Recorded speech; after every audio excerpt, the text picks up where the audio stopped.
Welcome. My name is Daniela Perez. We as Director of North America and Pacific programs, I'd like to share WIA's land acknowledgement. WIA has a global team located around the world. WIA's home base is located in what is currently known as Berkeley, California, in the San Francisco Bay Area, but what is also known as Huichin, the ancestral and unceded land of the Chochenyo-speaking Ohlone people. And I want to thank our Ohlone relatives for allowing us to call this place home. WIA recognizes that these are stolen lands, and we as an organization and as a community members have a responsibility to do all that we can to be good guests of this land.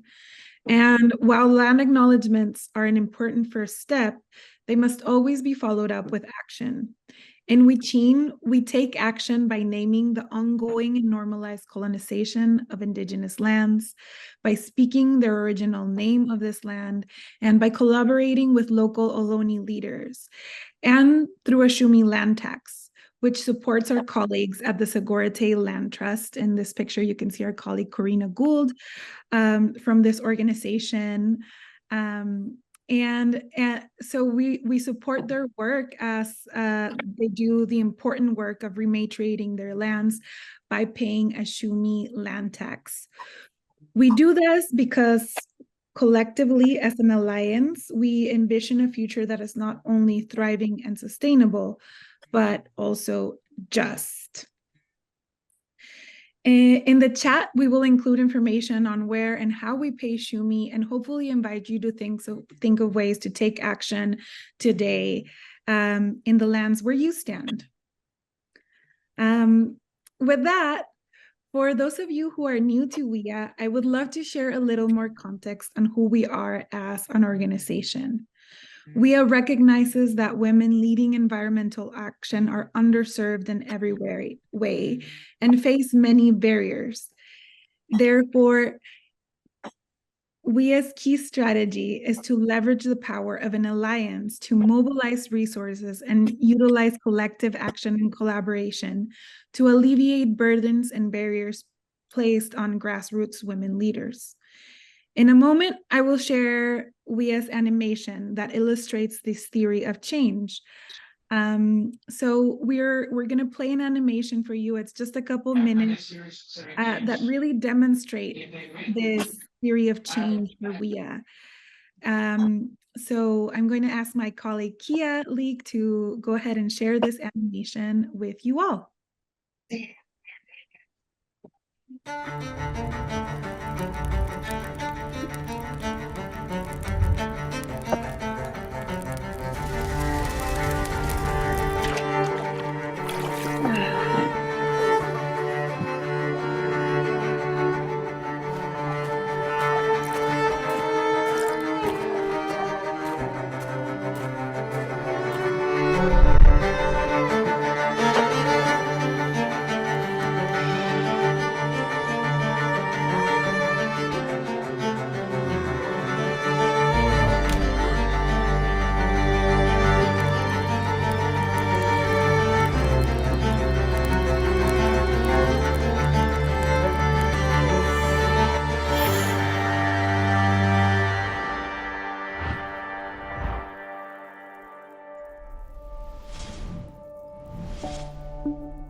Thank you, Kia, for allowing us to share that animation. I always get goosebumps when I see it.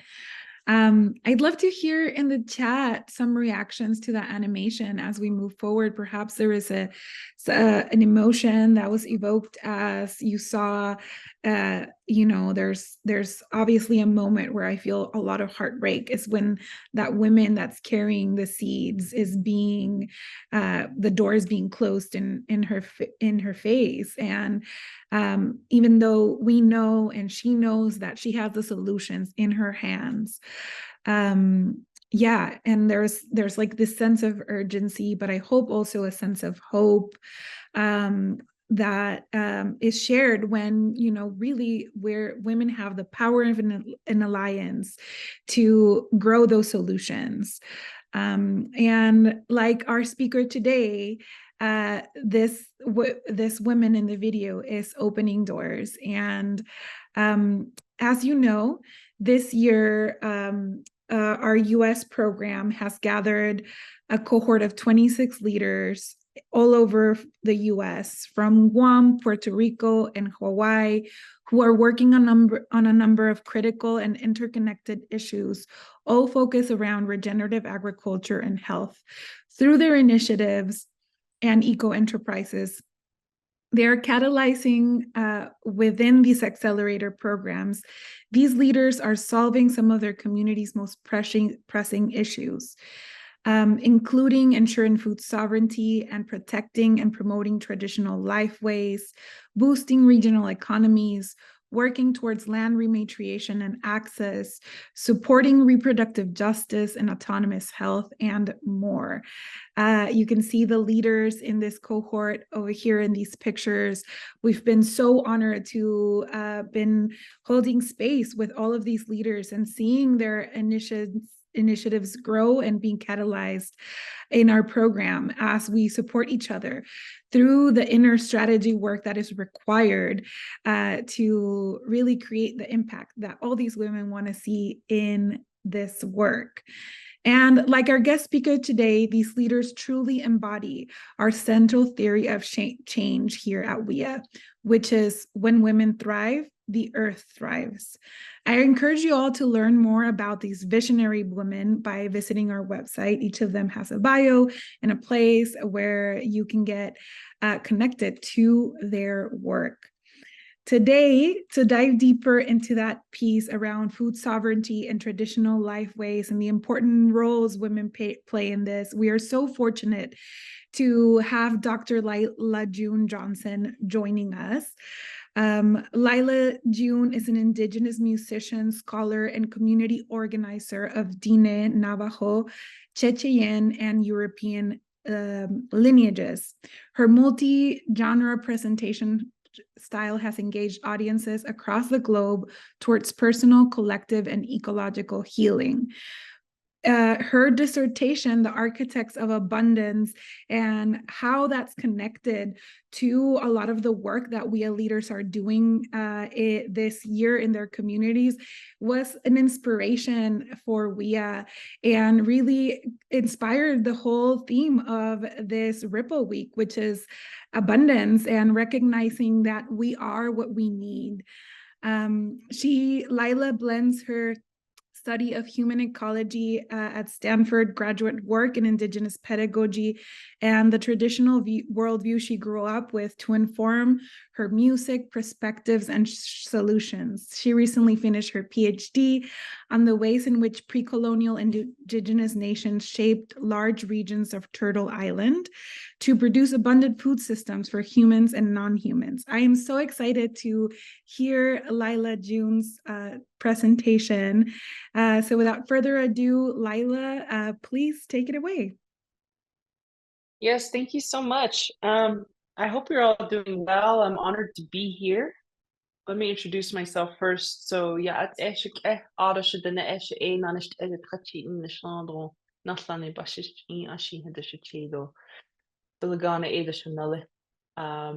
my name is Lyla June. I'm from the Nanish clan of the Diné Nation. We get our clans from our mothers. So we are a matrilineal people. So we get our last names from our mothers, not from our fathers. So that Tsétsêhéstâhese clan is a direct matrilineal lineage. Yeah, I'm a musician, a public speaker, and now a scientist. So I could never figure out what I wanted to be when I grew up. So I just did a lot of things. So I'm going to do my best to speak slowly for the translators, to speak clearly, and to really make this something that's accessible for all of us. All right, here we go. Get this going. Can y'all see that yet? Yeah, okay. So, architects of abundance, indigenous food systems, and the excavation of hidden history. So this picture is actually a artist rendition of actual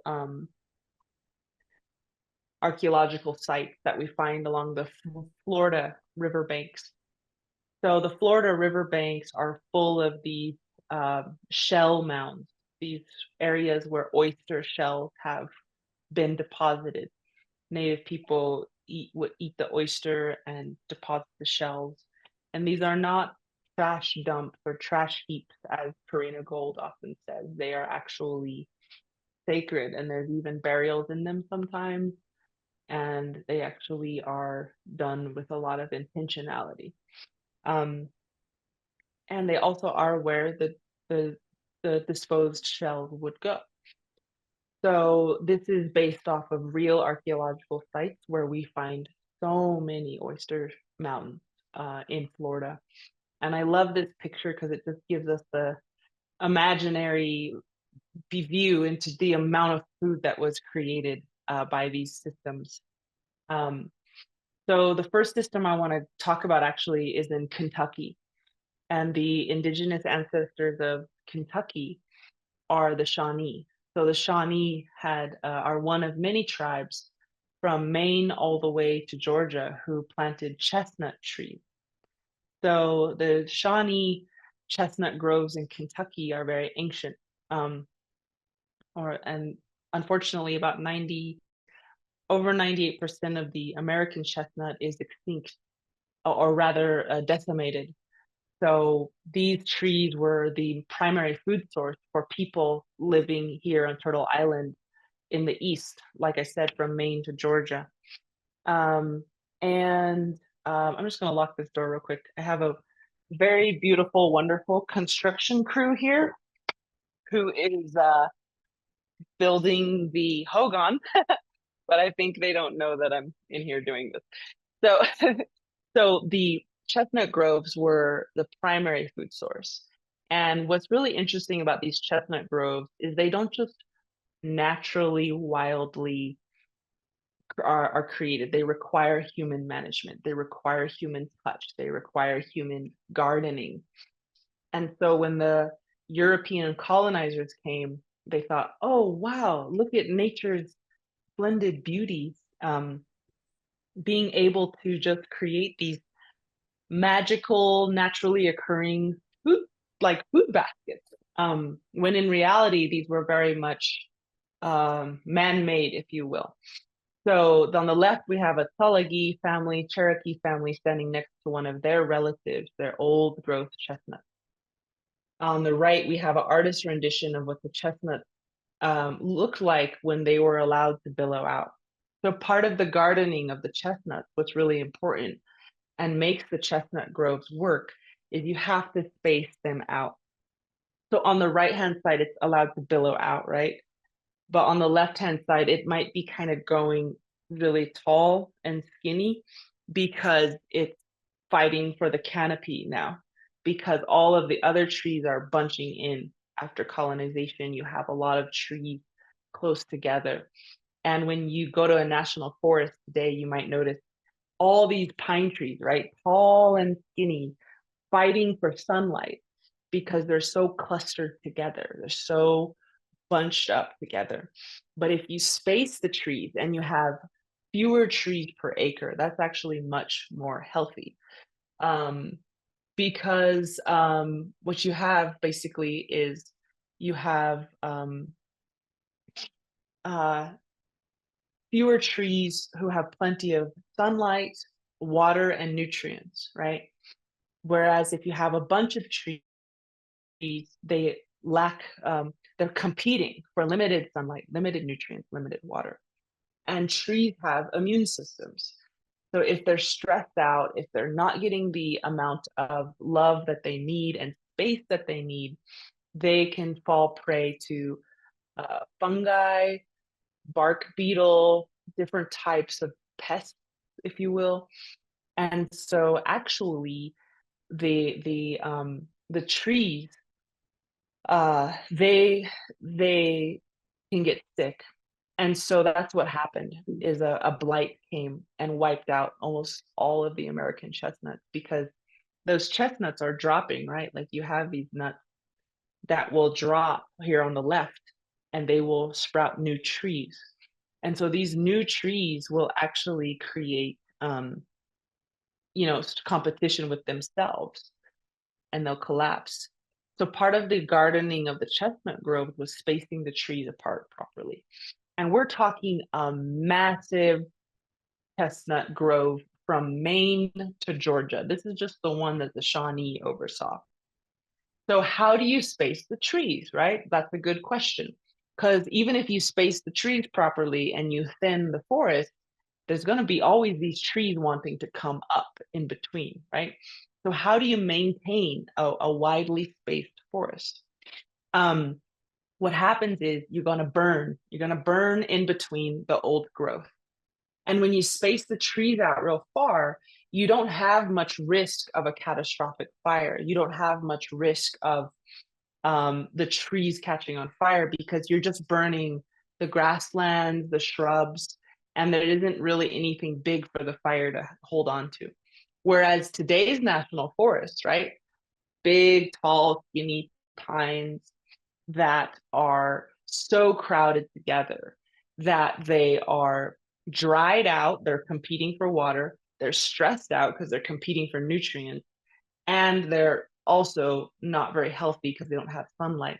And they're so close together that a fire could rip through it. It's basically a tinderbox waiting to catch on fire when you don't properly thin the forest, which the Americans do not properly thin the forest. It's a big mess.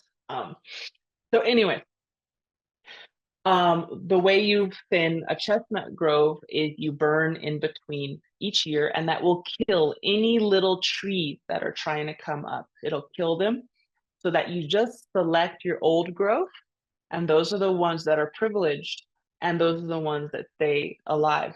So you can either have a few healthy trees or a bunch of sick trees that eventually collapse on themselves because their immune systems are compromised, and they're also so close together, the virus or the um,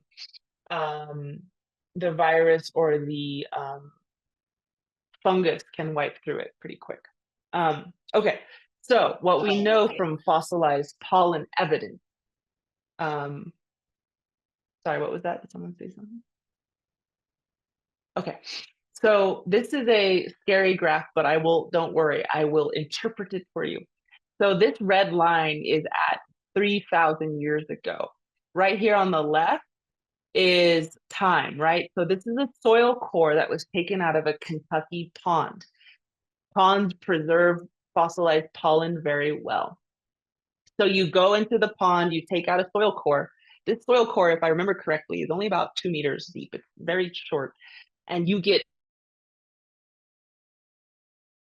up to 9,500 more than that. But this core has 9,500 years of information in it. And so what you see throughout time, each of these columns is the pollen that we find in this soil core. So you could see 9,500 years ago, there was no chestnut in sight, right? There was no black walnut. There was no sunflower. But, things change over time. And about 3,000 years ago, things get very interesting. You see chestnut have a huge presence, right? You see hickory nut, which is also edible, have a huge presence. You see black walnut come out of nowhere 2,000 years ago, right? So somebody brought in some black walnut. You also see stumpweed, sunflower, goosefoot, which are all edible plants coming into the picture. you basically see a biodiverse food forest that is not only coming in, but is maintained for 3,000 years. And I don't know if you can see this, but recently, chestnut takes a precipitous decline and it goes extinct. So that's due to the blight. But what's really interesting is on the very right-hand side, this is fossilized charcoal. So we also see 3,000 years ago, fire come into the picture very strong for 3,000 years straight, indicating the way scientists interpret this is that 3,000 years ago, they really started to do a very prominent um, food forest land management strategy around this pond in Kentucky. So anyways, that's just a cool thing to note, that Native people created a booming, thriving food system in Kentucky that lasted for 3,000 years.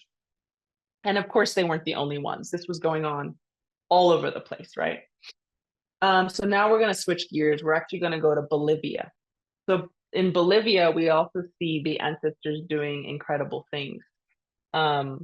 We see the ancestors working with floodplains. So floodplains, this left the Baure indigenous nation had this floodplain aquaculture. So if you go on the left of this picture here, the rainy season, the waters would come up to the right.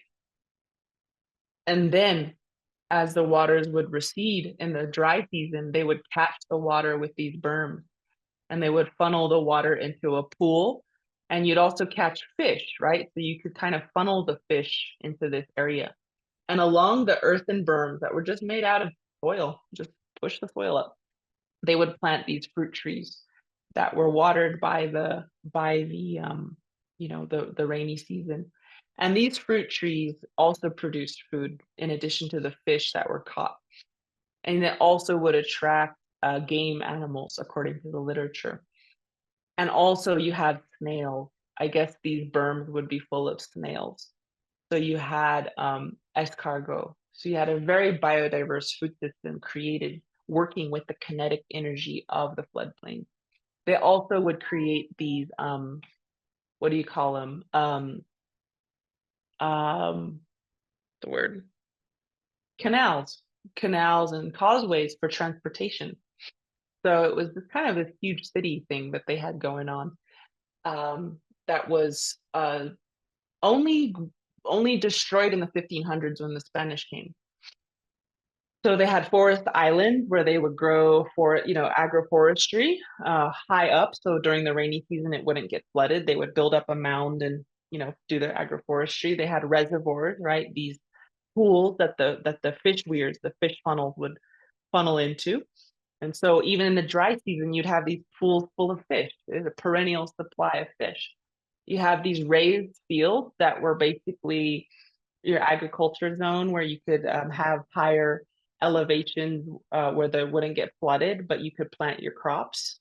Ring ditches around certain, villages, causeways and canals, this huge transportation network, and settlement mounds that were high up so they wouldn't get flooded either. So you basically like the Venice of Bolivia, right? A huge city.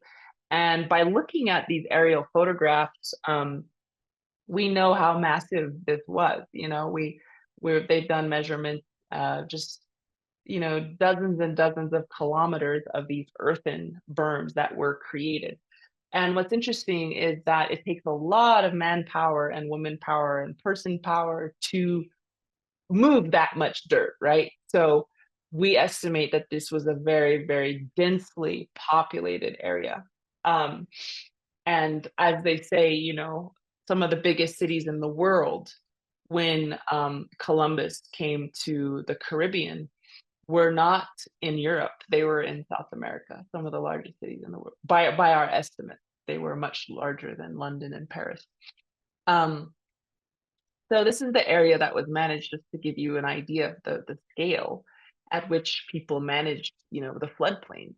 This black dotted line here is just, that's like a quarter of the size of Bolivia, right? Was managed by human hands.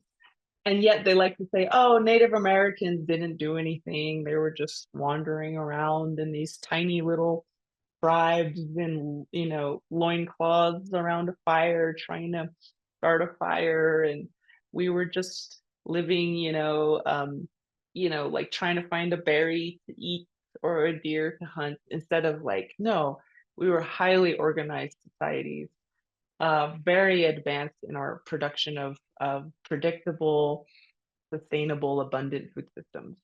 Um, okay, now we're moving to the desert where I am right now. It's like literally where I am, this area, the border of Navajo lands and Zuni lands. So Ashiwi peoples, the proper name for Zuni Pueblo, performed what some call runoff agriculture. Some call it alluvial agriculture. But basically, you would plant your fields at the base of small watersheds. And in the desert, if you've ever been to New Mexico or Arizona, it's dry.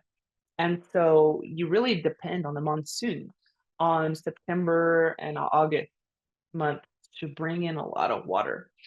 And you can actually store water in certain areas if you cup the land and create these pools and let it sink down. So even the Hopi, that's one technique they showed me, is they cup the land, the water comes in and sinks, water comes in and sinks. So they will actually charge an area with water over a year or two and then plant.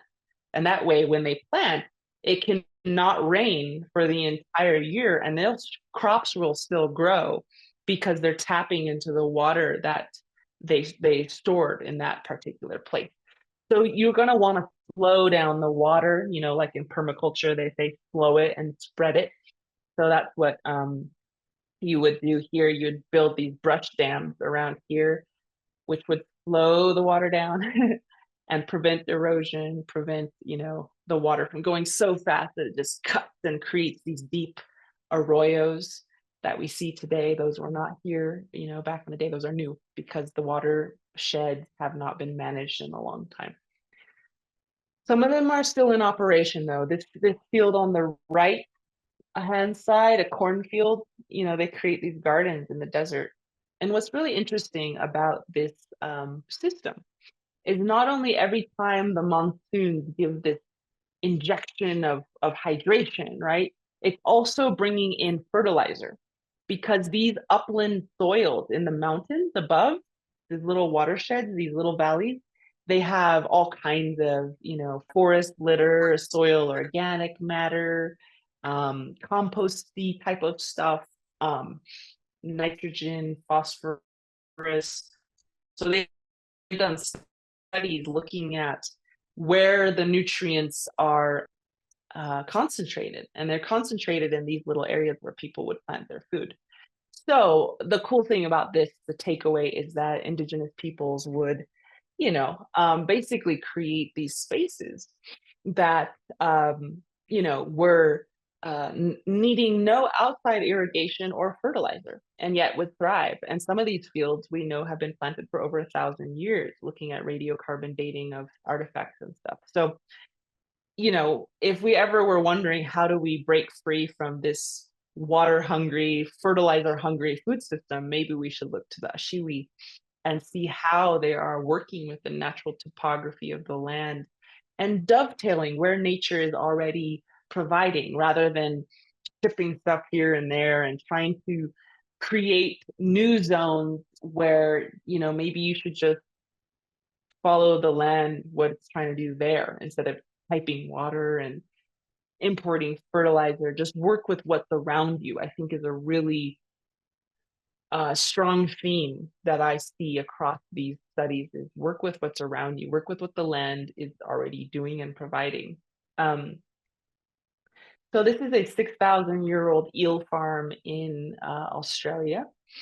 And it is very beautiful because they will kind of funnel, the Gunditjmara people will funnel the eels as they go back and forth from the ocean to the sea, from the rivers to the ocean. So the eel are catadromous species, meaning they are the opposite of the salmon. They will spawn in the ocean and then come into freshwater to hang out and mature and you know, have their mature life, and then they'll go back to the sea to spawn and lay eggs, and then the little eels will hatch in the ocean and come back to mature. So as they would go back and forth, the Gunditjmara people lived there for tens of thousands or hundreds of thousands of years, right? So they're like, oh wow, these eels just keep going back and forth. Let's funnel them into little pools. Let's you know, create these causeways where we kind of can predict where they go. Let's make sure their habitat is clean. Let's make sure we don't over harvest so that there's not eels are still available the next year. So the really important part about this is that when you read the literature, you find that these people have deep respect for the eel, profound respect. And they see the eel as their relative. They see the eel as their sacred, precious relative. And they even see them as equal. And they even see themselves as the guardian of the eel. And so this is the spirit with which these food systems often operate by, is a kincentric. Some people call it kincentric. This kin. We are kin with the world. This is our family. And therefore, we have the same duty to protect them that we do the duty to protect our own children, our own grandmother. And so that concentric value system really drives this. On the right is an eel funnel, by the way, a trap. So the eel will go in at dinner. But the Gunditjmara people really wanted to say, like, hey, we're not hunter-gatherers. We are cultivators. We are farmers. And they would even select the eel that were the weakest, right? So that the next year the eel would genetically just be stronger. So it's really trying to fly in the face of this notion that all indigenous people are just hunter-gatherers wandering around, victims of circumstance. Hopefully there's a deer, nature will provide, but in fact, they're gardening the landscape. They're gardening the system so that when they do go out to gather, it's there, you know, predictably. And I think that's the big distinction, is that this is not a hunting gathering site. This is an eel farm. If we were to use English terminology, this is a farm. And so it really puts into question, where did agriculture start, right? We talk about the Fertile Crescent. But if we redefine what is agriculture, what is gardening, is it just these little plots, or is it managing landscapes? You know, then we see that agriculture maybe didn't start in the Fertile Crescent. Maybe it started in Australia, maybe it started in South America. There's many ways we've been managing the land for a very, very, very, very, very long time. I could go into a few more. Unfortunately, I I'm so sorry, everyone. My phone that creates the internet out here, it got too hot. It was in the sun, so it needed to cool down. So I'm sorry, but I'm actually getting back on the regular computer, Zoom. So they were able to create these food systems that are extremely beautiful, in my opinion. And I'm going to show you some of them right now. See where are we here? Okay. Oh, sorry guys, I'm having a tech day. Move this over here and move this up here. Okay, I'll just do a little bit of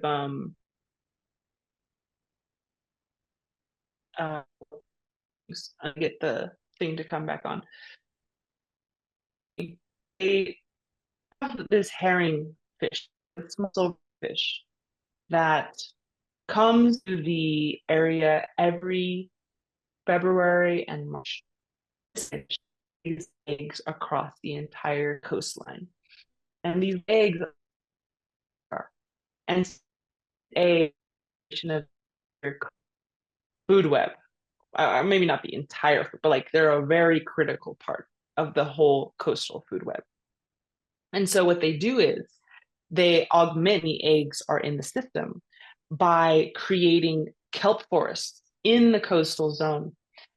And so every February and March, when the little silverfish come, the people are ready. They've planted the kelp forests, which are very giant, fast-growing kelp, and they create the systems that can provide enough surface area for these little fish to lay even more eggs, because any surface area that's available. So any surface, every square inch will be covered in these eggs. So these eggs are then harvested by people, and it's called spawn kelp or herring on hemlock, and it's just extremely delicious, kind of pops in your mouth, extremely nutritious, right? So these people have been eating herring eggs for, as far as we know, like 6,000 years, but probably much longer. During that time, they will also be feeding, and this is the real lesson that I think is very important for us to know, that the health that teach us, is the humans are not the only things that are fed. The wolves are fed, the bear are fed, the eagle, the killer whale, on up the food chain. Everyone is fed because these eggs feed everything. And so the salmon as well. And so this is a technique of, number one, augmenting the base. Like if you augment the base of a food web, you augment the whole thing. So I think a lot of systems that I've noticed, they really zero in on the base, whether it's abalone or kelp forests or pasturage, right? If you augment the pasturage, you augment the buffalo population too.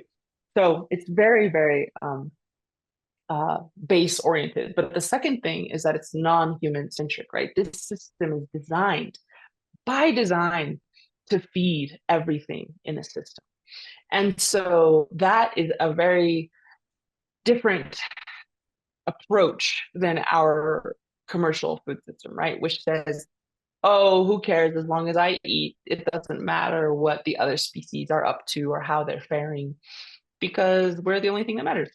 And so you'll see these monocrops, right? Of almonds, of soy, of corn, of wheat, of rice, of whatever, that are very human centric. We don't care what happens to the local environment. We just don't care.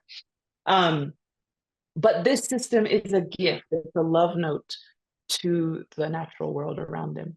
They're planting these kelp forests as a love note to the herring, to the bear, to the wolves, to all the microbiology of the whole system.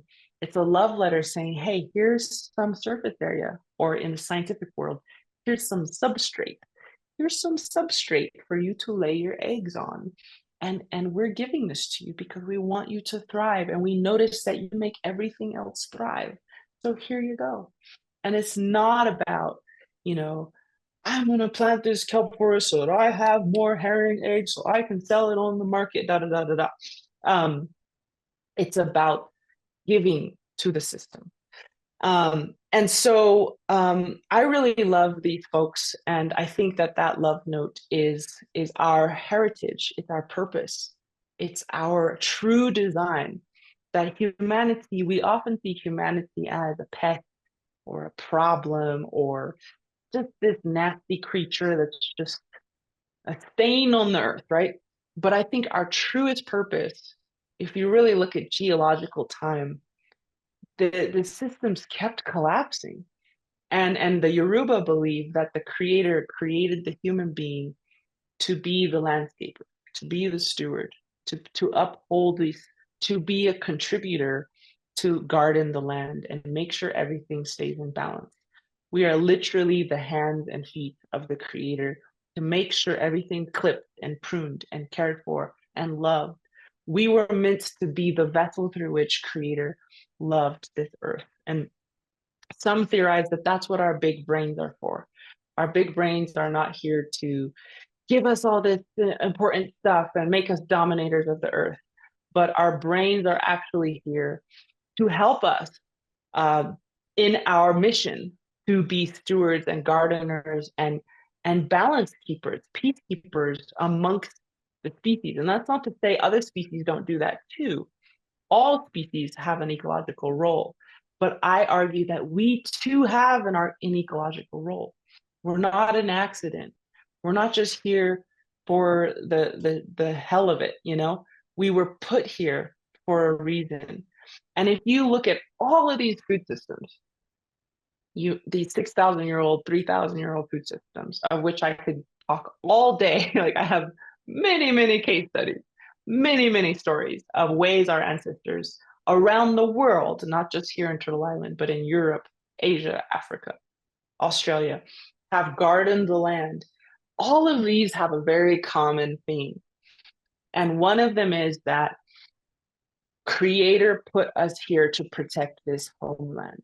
That's something you hear in a lot of these cultures. Creator put us here. This is our duty. This is our divine responsibility to care for this place, you know? And that's what Indigenous peoples around the world, they'll say that. This is where we were put here by the Creator to manage, not manage, you don't use that word, but to protect this spot. This is our purview, if you will. And so I'm sure scientists will be like, "Oh, that's very cute, Lyla. You think some God put us here to steward the earth?" Well, good luck proving that in a peer-reviewed journal. Well, I can't, but I can say that all of these communities who are successful, who are sustainable, who don't screw up their water systems, who don't screw up their food systems, who don't leave their people hungry, who actually are civilized in the sense that they care for each other and the earth, all of them just happen to believe this. So, interesting. Maybe, and that's my argument, is that I really do think we have divine purpose here, that these civilizations were given this message and understand that we are a gift to the earth, that we are meant to be a keystone species, and it's time for us to reclaim our ecological role as Homo sapiens, be a regenerative force. And I've been thinking that humanity, right, this body is like our hardware, like a computer. You know, you have the box, the screen, the blah, blah, blah. But the software is what programs us and determines our behavior. The software is the culture, it's the worldview, it's the value system. And so what we need, with the body is not a problem. The body, the human being is not the problem. The problem is the software, right? This software of fear, this software of profit maximization, this program of extraction, this program of insecure reputation building, insecure wealth hoarding, right? Like that's what we're operating on. And of course, that's going to be a problem. Our hardware is going to start fritzing out and like killing everything, right? But if we simply switch the software to, you might call an indigenous software, which is predicated on what we call the 7 R's. They just happen to all start with an R. Respect, reverence, responsibility, restraint, relationality, regeneration, and, come on, brain, respect. Oh, best one, reciprocity. These things are the software of Indigenous nations. These are the value systems that drive us. And if these things are important to you, respect, reverence, reciprocity, regeneration, restraint, relationality, then these things are going to determine your goals as a society, right? If reverence for creation is important to you, is a value to you, is of value to you, then your goal is going to be to care for this place as if it was your own grandmother, right? That's reverence. That's what this word sacred, right? Like, what is sacred? We need to relearn, what does this word mean? You know, is anything sacred anymore? And it turns out that yes, everything is sacred. And so when we approach this creation that way, everything in our society is going to ripple out and look differently. In other words, our inner landscape becomes the mirror, and our outer landscape starts to reflect what is inside of us. And so a lot of the work we need to do is not just learning Indigenous strategies, not just learning Indigenous techniques, the outer, the manifestation of our values, but working on the heart. That is where I believe most of our work needs to happen. That's why worldviews are so important. That's why languages are so important. That's why Indigenous language extinction is such a critical crisis, because that is the software. The Indigenous language teaches us how to relate to reality, how to relate to creation. And that is the secret sauce. That is the stuff that makes all of these systems thrive. And that is the common denominator I find in this research between all of these things. So I will end on that note, which is to say that, as much as we tend to our outer landscapes, it's great that we exist to help us tend to our inner landscapes, to heal that software and make it more regenerative. Because once our values are corrected and refined and more civilized, and everything else will follow. And even though the boarding schools took away our knowledge, took away our language, took away our practice, what's beautiful is the one thing they didn't take was our value system. Even if I don't speak my language, I still believe in kinship, in being there for each other, in interdependence. And that's something they couldn't quite beat out of us, is that love and that being there for each other and fighting for Mother Earth. They never took that from us. So I will end there, and I will open to questions and comments. This is not just a time for me to teach. I love when other people teach too. We have a wealth of information in this circle. And I prefer to see myself as a student among students and a teacher amongst teachers. So please feel free to, share what you know, which you've already been doing in the chat. So I'll pass it to you, Daniela, to maybe guide us on how to go next. Thank you, Lyla. That was very beautiful. Your words were giving me goosebumps, and I was feeling the truth of them as you were sharing. And I know a lot of the people in the circle are feeling the same way. There's a lot of love and kinship being shared in the chat as a result of the provocative thoughts that you're bringing forth, and the work of your heart, really. I have a question that is kind of pre-prepared, just in case, to give our people in the audience to write down some questions in the chat. And this question comes directly from conversations with our regenerative agriculture and health leaders who are in our current program in the US today. As you know, you speak of a lot about the role of women in this work, and in general, right now you were speaking a lot about the role of humanity, right, in caretaking and being stewards of the earth. But I'd love to hear your thoughts a little bit more on the mutual healing that needs to happen with women experiencing also oppression and violence from the systems that are creating the same systemic issues in our food systems, and how that healing is related to the healing of the land. And so I'd love to hear your thoughts on that a little bit more. Yeah. So, sorry, I shouldn't have taken a bite of chocolate right before I was supposed to speak. So we all know in here that there are issues with our gender software, and that the way we define womanhood in our program, and the way we define manhood in our program is deeply wounded and broken. And so that's definitely a part of the software. And if you look at Indigenous communities, there are very specific ways of defining womanhood and manhood. Also a lot of room for two-spirit genders. and that these software around womanhood and manhood are about, being a giver, being a warrior.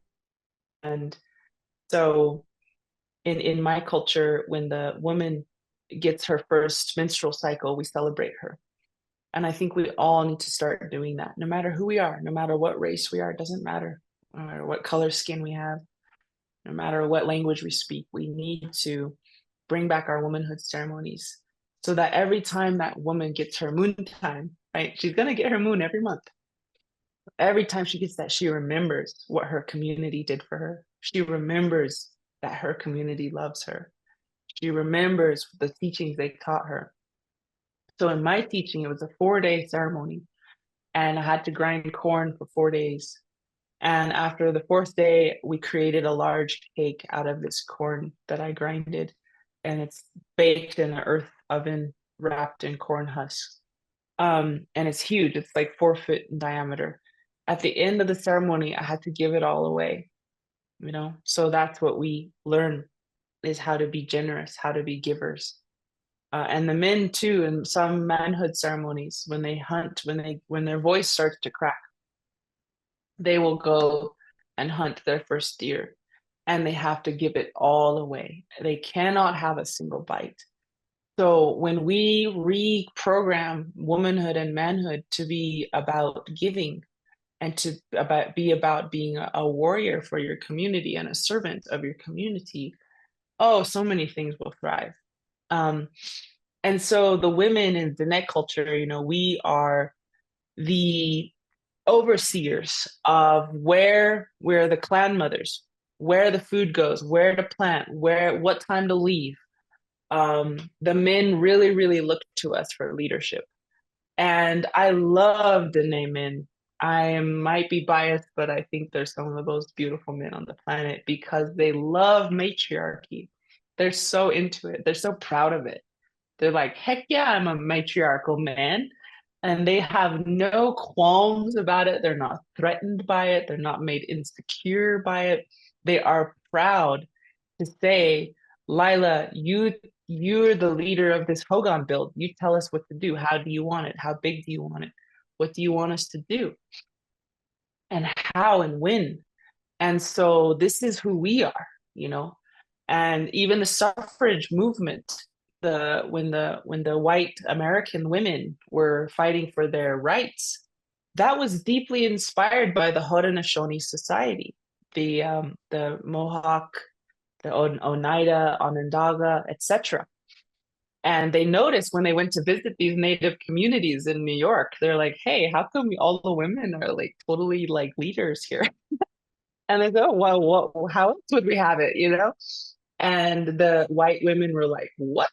Like, we want this, And so not only did the Haudenosaunee Confederacy show the early colonists what democracy was and that you don't have to live under a monarch, they also ended up showing the women that you don't have to live under the thumb of men, and that is itself a wounded expression of humanity who had undergone a lot of trauma.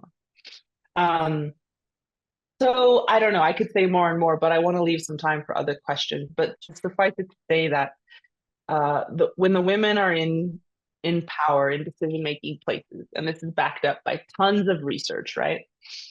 That the community thrives.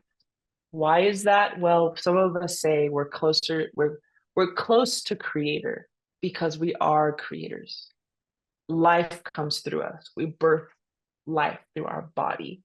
And that is a biological reality that makes us very akin. I won't say we are creator, but we're akin to the creator. We are givers. We're hardwired to fight for that child, to fight for life.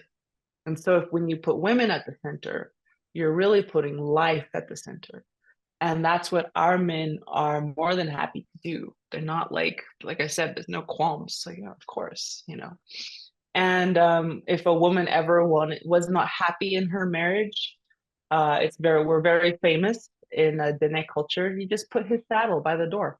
That's the universal symbol for goodbye, and he listens. And so that's another thing Diné people are famous for.